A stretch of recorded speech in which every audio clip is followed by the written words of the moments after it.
Here is a 2024 Infiniti QX50 Sport in slate gray graphite exterior. I'm Anthony from Hawkeye Rides, and in the front you get adaptive LED headlights and daytime runnings that run into the enlarged grille, which is an inner mesh Japanese styled grille, Dad.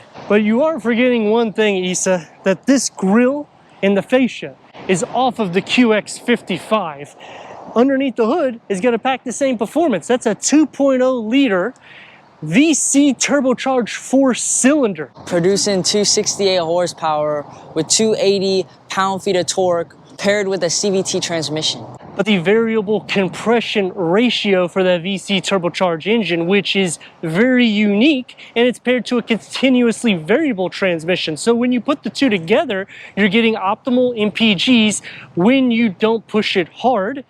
Basically, a 4-cylinder turbo diesel is going to be getting for the MPGs, which is at 23 for the city and 29 for the highway. And if you push it hard, anything over 2.5 to 3 RPMs and just letting it go crazy, it's going to go like a V6 variant, which is pretty unique. It's not as unique as the QX55's 20-inch wheels. That is a good point, and you get the gloss black elements that's going to be all over the side, and it still has the styling of a QX55 without the coupe losing cargo capacity. And by the way, Issa, this has the best-in-class cargo even compared to a BMW, Mercedes, or an Audi. Yeah, but it doesn't compare to the performance and the speed off of all those cars. And this thing has a CVT transmission, which makes it even worse. That is true, but look at the styling elements in the rear. The blacked out tips, QX50S badging because it's the sport trim. Blacked out tips don't add extra horsepower, Dad. But the towing is at 3,000 pounds. What is that gonna do if we're just racing around? Well, maybe everybody doesn't want to race. LED taillights that go into the gloss black elements, and you still get a power liftgate. Going into 31.1 cubic feet of storage with some areas here that you could put the net in the front. Underneath the floor has some storage, and this lifts up. You can kind of put some storage. I wouldn't. This is basically for your bass because that's the amplifier. The nice thing here though is in the back seat, you can fold these down. The nice thing that Infiniti does is in the cargo, you can split fold the rear bench. That's going to increase cargo to 64.4 cubic feet, which is more than anybody in its class. Let's go inside and start up this VC turbocharged so you can hear that exhaust note.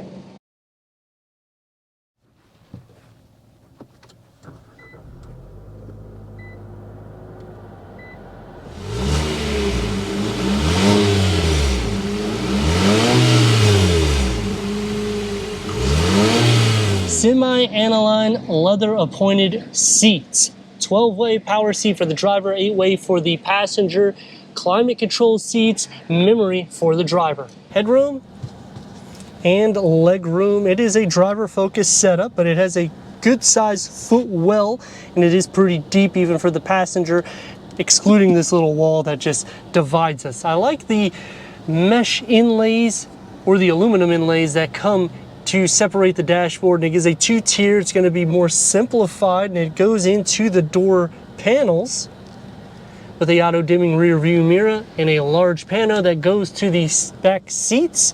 2-screen setup. We have an 8-inch infotainment with Apple CarPlay, Android Auto, Sirius XM, AM, FM, streaming Bluetooth audio. Put it into reverse, and it is a 360-degree reverse camera, full trajectory, and you can change different camera layouts to make it easier for you. The bottom screen is a 7-inch, and this is derived to change any settings in the vehicle. The climate control here, or you can simply do it here on the touch screen, which I like that we have physical buttons, a CD player, which is not necessarily normal in today's time. I do like the stitch work that comes into play. Just paying attention to detail, it's been a good job for Infiniti. 12-volt charger, USB ports, QI wireless charging pad, and the key fob for the QX. This is going to be the same gear lever that is derived out of the QX55 and 60. This is the rotary knob, which, because it's on the passenger side, it's not going to be utilized as much. Should have been probably right around here by the push start. This is gonna be more sporty. It opens up and you have two storage tiers. One is deeper than the other. Leather wrap steering wheel, multi-function. It is heated with the paddle shifts. The gauge cluster is not a full digital reader, but you can go through an array of information for the driver, including the turn-by-turn navigation in your settings. Bose upgraded sound system, which I wish the mesh was also here. It would make it look a little bit more sporty. The aluminum comes into the door and it is soft materials pretty much everywhere. One touch up and down for all the windows and a large storage pocket. Headroom and leg room. Storage behind both of the front seats. USB ports with a storage tray. Air vents. Armrest with cup holders and a pin holder. And these seats also recline back just a touch when I find the lever. That way you can relax on a longer drive in the back. The door is going to get the same materials that's found in the front, and I appreciate that because we're over 50 grand. So you get the aluminum inlays, satin aluminum underneath it, soft to touch everywhere, and about the same size storage pocket that's in the front. Sliding to the center, the floor isn't flat. The rails are pushed up enough, but you will be sharing some feet space. Butt and shoulder space isn't that bad for the size of the vehicle, and headroom is actually pretty good considering I'm over 6 foot tall. 268 horsepower with 280 pound-feet of torque, and Issa brought up a great point about the CVT transmission, which he's not a big fan of them. Why? They just don't last. They're very unreliable. You know, if you do services every 30,000 miles, and it's gonna cost you some money, especially if you're planning on putting some miles, it's not too bad. And you also have to consider the price of the vehicle. This one does get into the $50,000 realm, which I am okay with because we get a lot of styling, but I would like to have some added performance or maybe a suspension because you're not getting anything added, just aesthetics. And this is what you get.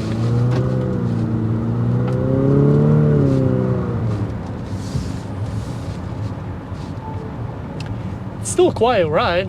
How are you feeling on that side? It's pretty quiet, but it doesn't compare to a BMW.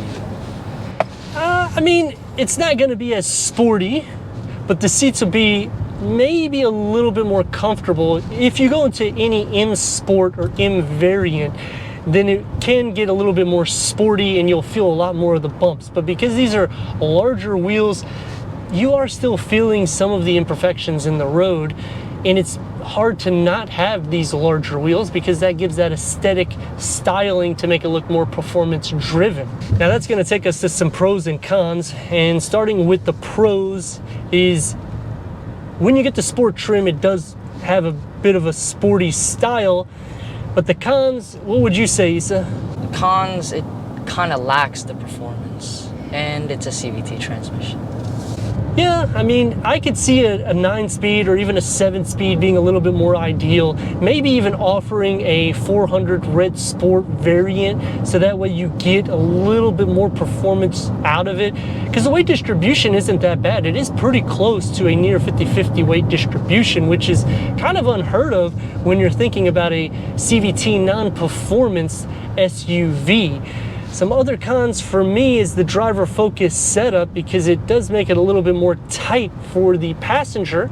And in the back seats, the actual seats themselves are kind of heavy. So putting them down, folding them at that 60-40 split, if you have any issues, you have to sometimes still have to go into the back door to put them flat. The big problem that I have with this is you have this Japanese styling, which looks amazing. Especially with the grille, it goes inwards, it has a very dynamic profile, and throwing the 55 on the 50 changes up the whole ball game. Especially when you go into the back, you're not getting the chrome tips, you're getting gloss black tips, but in the interior, they just kept it very simplified, in which when they did the refresh a few years back, it stayed kind of the same. I mean, your storage is lacking in the center. I do like that the QI wireless charger is a little sleeve, because you can just slide your phone in there and it's always charging, whereas the QX60 sometimes charges, sometimes doesn't. But look at the performance, Issa. I mean, look, it actually is pretty good.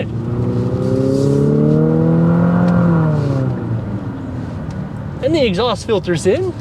And exhaust filtering doesn't make up for its performance then. True, but when you're driving it and behind the wheel, I've had family members drive this VC turbocharged engine. And it takes a few minutes to really learn it, because when you push the pedal, it can escalate that RPM, making it more like a V6 variant.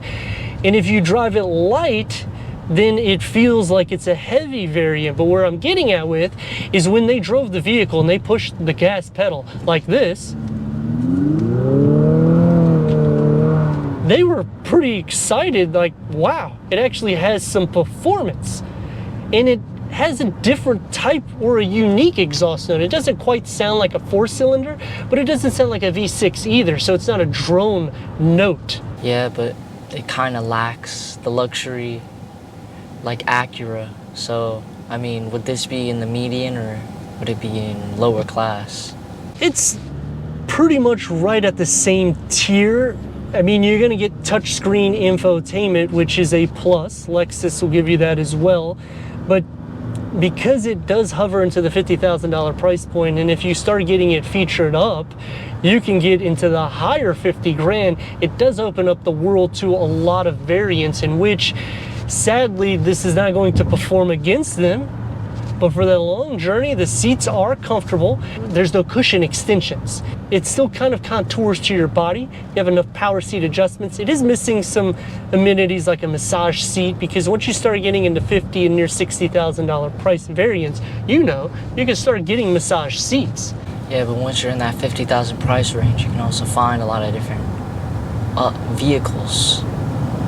That is true, in which, like I was saying, it takes you into a more performance-driven / luxury, or a luxury blend.